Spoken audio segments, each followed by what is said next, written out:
పెంచెనాలో దాహము జాలే లేని చలిలో దించుతోంది మోహము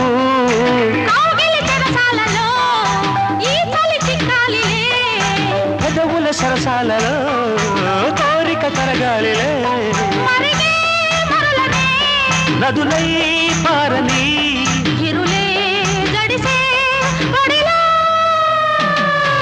నల్లంచు తెల్ల చీర ఓ తల్లోన మల్లెమాల ఓ